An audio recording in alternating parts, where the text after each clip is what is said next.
Welcome back to biology classes. मैं हूँ ऋचा श्रीवास्तव। मैं अपने क्लास 9th का जो बायोलॉजी के चैप्टर्स हैं वो कंप्लीट कर रही हूँ, जिसमें मैंने आपको कुछ चैप्टर्स कंप्लीट किए हुए हैं।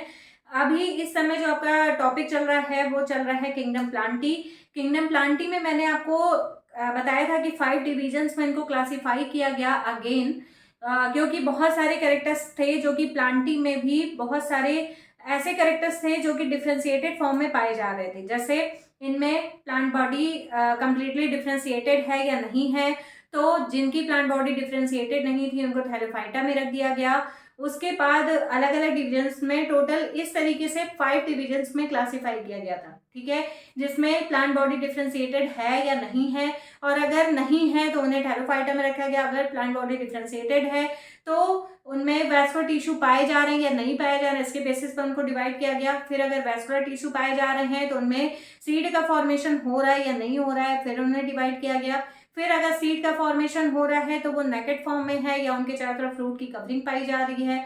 तो इस तरीके से अगर फ्रूट की कवरिंग है तो अगेन उनमें फ्लावरिंग हो रही है या नहीं हो रही है। इस तरीके से इनको टोटल 5 डिवीजन में क्लासीफाई किया गया था, ठीक है। तो अभी आपका जो डिवीजन थैलोफाइटा था वो मैंने कंप्लीट कर दिया था। ये आपका नेक्स्ट डिवीजन क्या है? ब्रायोफाइटा, ठीक है। ब्रायोफाइटा, ब्रायोफाइटा को हम और भी एक नाम से जानते हैं जिसे बोलते हैं amphibians of the plant kingdom, ठीक है। ये बहुत पॉपुलर नेम है इनका। अभी आगे जानेंगे कि इन्हें amphibians of the plant kingdom क्यों बोलते हैं। एम्फीबियंस का मतलब होता क्या है, ठीक है, ये मैं अभी आपको थोड़ी देर में बताऊंगी कि एम्फीबियंस का मतलब क्या है और इन्हें amphibians of the plant kingdom क्यों बोला गया, ठीक। सबसे पहले देख लेते हैं इनके बेसिक कैरेक्टर्स जिसके बेसिस पर इनको डिवाइड किया गया था। तो सबसे पहला कैरेक्टर कि इनकी प्लांट बॉडी डिफ्रेंशिएटेड होती है, ठीक है। नहीं थी plant body, root stem and leaf में डिफ्रेंशिएटेड नहीं थी, तो इन्हें किस में रखा गया था? थैलोफाइटा में, क्योंकि इनकी बॉडी कैसी दिख रही थी? थैलस लाइक, क्योंकि इनमें न रूट था, न स्टेम था, न लीफ था, ठीक है। अभी इनकी बॉडी किस में डिवाइडेड है? रूट स्टेम एंड लीफ में डिफ्रेंशिएटेड है बॉडी इनकी, तो इसीलिए इनको किस में रखा गया? ब्रायोफाइटा में रखा गया, ठीक है। अब मैंने अभी बताया थोड़ी देर पहले आपको कि अगर प्लांट बॉडी डिफ्रेंशिएटेड है तो उनमें वैस्कुलर टिश्यू है या नहीं है, इसके बेसिस पर भी इनको डिवाइड किया गया। तो इनमें वैस्कुलर टिश्यू जो है वो क्या होते हैं? एब्सेंट होते हैं। इनमें वैस्कुलर टिश्यू नहीं पाए जाते, मतलब जाइलम एंड फ्लोएम नहीं पाए जाते। इसकी वजह से ये प्लांट जो है बहुत लंबे नहीं होते, बहुत छोटे छोटे ये प्लांट्स होते हैं, ठीक है।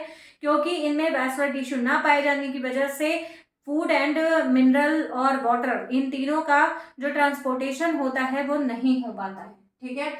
फिर रूट्स जो है वो डिफ्रेंशिएटेड किस में होते हैं? मतलब रूट्स जो है वो किसी और दूसरे फॉर्म में पाए जाएंगे, जिसे क्या बोला जाता है? राइजोइड्स बोला जाता है, ठीक है। इनमें रूट ना बोल करके इन्हें क्या बोला जाता है? राइजोइड्स बोला जाता है। ये राइजोइड्स और रूट में डिफरेंस क्या है? राइजोइड्स जो होते हैं वो बहुत छोटे छोटे होते हैं, जबकि रूट जो है वो डीपली सॉइल में अंदर तक जाती है, जो कि टैप रूट के फॉर्म में डिफ्रेंशिएट होकर के वो सॉइल में काफी डीपली जा करके वहां से वाटर को अपटेक करती है। लेकिन क्योंकि इनमें राइजोइड्स पाए जा रहे हैं तो ये बहुत डीपली सॉइल में नहीं जाते और ये वाटर को बहुत ज्यादा अपटेक नहीं कर पाते, ठीक है। तो इनमें रूट ना पाया जा करके क्या पाया जाता है? इनमें राइजोइड्स पाया जाता है, ठीक है। फिर ये किस एरिया में पाए जाते हैं? मॉइस्ट एरिया में ये ज्यादातर दिखाई देते हैं, ठीक। अब क्वेश्चन आता है ये कि इन्हें amphibians of the plant kingdom क्यों बोलते हैं? इन्हें एम्फीबियंस का मतलब क्या होता है? एम्फीबियंस का मतलब होता है जो लैंड पर भी रहे और वाटर बॉडी में भी रहे, ठीक है। अब एम्फीबियंस कौन होते हैं? तो आपको पता होगा आपके आसपास बहुत सारे ऐसे ऑर्गेनिज्म हैं जो कि एम्फीबियंस दिखाई देते हैं, जिसमें से सबसे कॉमन कौन सा है? वो है फ्रॉग, ठीक है। मेंढक देखा होगा आपने। मेंढक जो है वो पानी में भी रहता है और मेंढक लैंड पर भी रहता है, ठीक है। वो पानी में क्यों जाता है? फर्टिलाइजेशन के लिए, ठीक है। तो सेम उसी तरीके से ये जो ब्रायोफाइट्स होते हैं इन्हें भी amphibians of the plant kingdom बोलते हैं।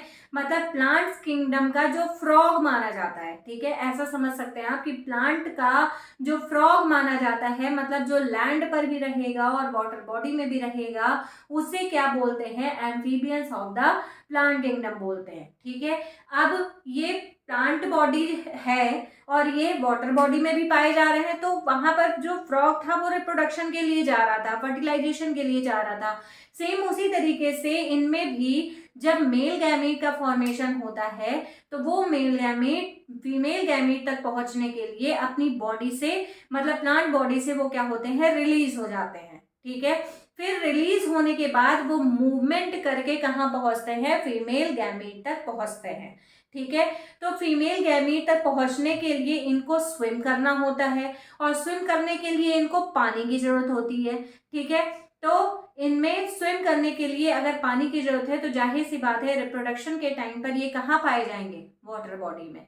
ठीक है, तो रिप्रोडक्शन के लिए ये कहाँ जाते हैं, वाटर बॉडी में, क्योंकि यहाँ पर मेल गैमीट जो होता है वो चल करके, उसके पैर तो है नहीं तो वो चल करके जाएगा कैसे, तो वो किस तरीके से जा सकता है, वो या तो सॉइल के थ्रू जाए या तो फिर वो वाटर बॉडी के थ्रू जाए। तो सॉइल के थ्रू वो तो मूव कर नहीं सकता क्योंकि सॉइल में मूवमेंट तो होता नहीं है, तो मूवमेंट किस में है, वाटर बॉडी में, इसीलिए वो कहाँ जाते हैं रिप्रोडक्शन के लिए, वाटर बॉडी में। ठीक है, इनमें किस टाइप का फर्टिलाइजेशन पाया जाता है, एक्सटर्नल फर्टिलाइजेशन, क्योंकि इनमें मेल और फीमेल गैमीट का फ्यूजन बॉडी के अंदर नहीं होता है। इनमें मेल एंड फीमेल गैमीट का जो फर्टिलाइजेशन होता है वो होता है कहाँ पर, प्लांट बॉडी के बाहर। ठीक है, इसीलिए इस टाइप के रिप्रोडक्शन को या इस टाइप के फर्टिलाइजेशन को क्या बोलते हैं, एक्सटर्नल फर्टिलाइजेशन बोला जाता है। ठीक है, इतनी बात समझ में आई। फिर से देख लेते हैं एक बार। सबसे पहले बेसिक कैरेक्टर से स्टार्ट करते हैं। तो इनमें जो प्लांट बॉडी होती है वो लीफ, स्टेम एंड रूट में डिफ्रेंशिएटेड होती है। ठीक है, थैलोफाइटा में नहीं थी, अब ब्रायोफाइटा का डेवलपमेंट हुआ तो यानी कि इसमें लीफ, स्टेम एंड रूट पाए जाएंगे। ठीक है, रूट जो है वो कंप्लीटली रूट फॉर्म में नहीं पाए जाते, वो किस फॉर्म में पाए जाते हैं, राइजोइड्स के फॉर्म में। ठीक है, तो रूट जो है वो राइजोइड्स के फॉर्म में पाए जाते हैं। फिर राइजोइड्स जो है वो बहुत, इनमें डिफरेंस क्या है रूट और राइजोइड्स में, तो वो छोटे होते हैं राइजोइड्स।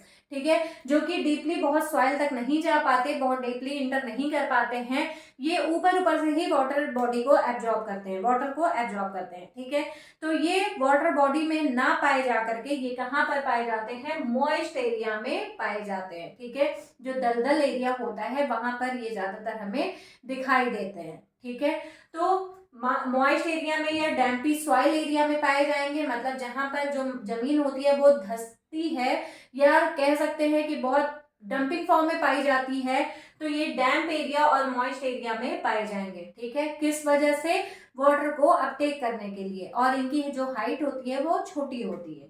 ठीक है, फिर रूट जो है वो राइजोइड्स के फॉर्म में है, क्योंकि रूट से क्या करते हैं ये, क्योंकि बहुत सॉइल में बहुत डीपली नहीं जा पाते तो ऊपर से ही ये वाटर को एब्जॉर्ब करते हैं।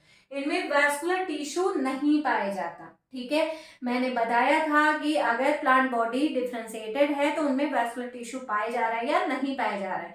अगर वैस्कुलर टिश्यू नहीं है तो यानी कि उनको किस डिवीजन में रखा गया, डिवीजन ब्रायोफाइटा में। ठीक है, तो ब्रायोफाइटा जो है उनमें वैस्कुलर टिश्यू यानी कि जाइलम एंड फ्लोएम नहीं पाए जाएंगे, तो उनमें वाटर एंड फूड का मूवमेंट भी नहीं होगा। ठीक है, फिर उसके बाद इन्हें और किस नाम से जानते हैं, amphibians of the plant kingdom भी इन्हें बोला जाता है। एम्फीबियंस का मतलब क्या हुआ कि ये वाटर बॉडी में भी रहेंगे और ये लैंड पर भी रहेंगे, जैसे फ्रॉग होता है। एनिमल्स में जैसे फ्रॉग होता है वो फर्टिलाइजेशन के लिए कहाँ जाता है, वाटर बॉडी में जाता है, लेकिन जब उसे फूड चाहिए होता है तो वो कहाँ से लेता है, वो लैंड से लेता है। ठीक है, सेम वही चीज इनके साथ भी है।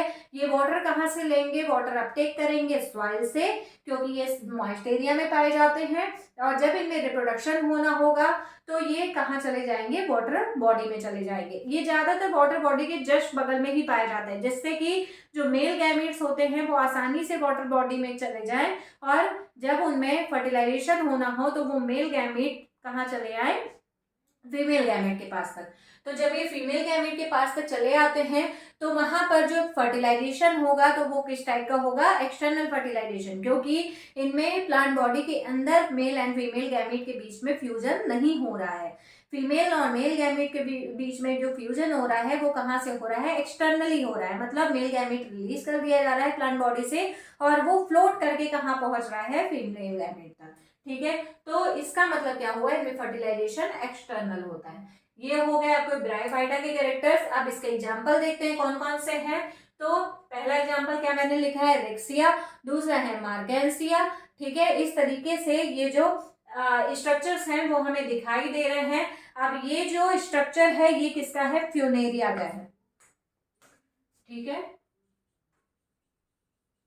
फ्यूनेरिया, ये जो स्ट्रक्चर है या फ्यूनेरिया को हम और किस नाम से जानते हैं, मास के नाम से जानते हैं। ठीक है, मास के नाम से जानते हैं। तो ये फ्यूनेरिया जो हो गए, ये फ्यूनेरिया का स्ट्रक्चर आपको दिख रहा होगा, इसमें राइजोइड्स दिखाई दे रहे हैं, लीव्स पाई जा रही हैं, फिर रूट्स के फॉर्म में राइजोइड्स हैं, स्टेम भी दिखाई दे रहा है आपको। ये रिप्रोडक्टिव ऑर्गन है इनका, कैप्सूल के अंदर इनमें स्पोर्स पाए जाते हैं, और जो इनका जो स्ट्रक्चर इलोंगेटेड स्ट्रक्चर होता है इन्हें क्या बोलते हैं, सीटा बोला जाता है। ठीक है, तो ये हो गया, आपको स्ट्रक्चर भी दिख गया और इनके एग्जांपल्स भी आपको पता चल गए कौन कौन से हैं, रिक्सिया है, मार्गेंसिया है और फ्यूनेरिया या मासिया, और भी हैं कई सारे एग्जांपल्स हैं, जिसमें से जो बेसिक एग्जांपल्स हैं जो आपको ज्यादातर सुनने को मिल जाएंगे वो यही तीनों हैं।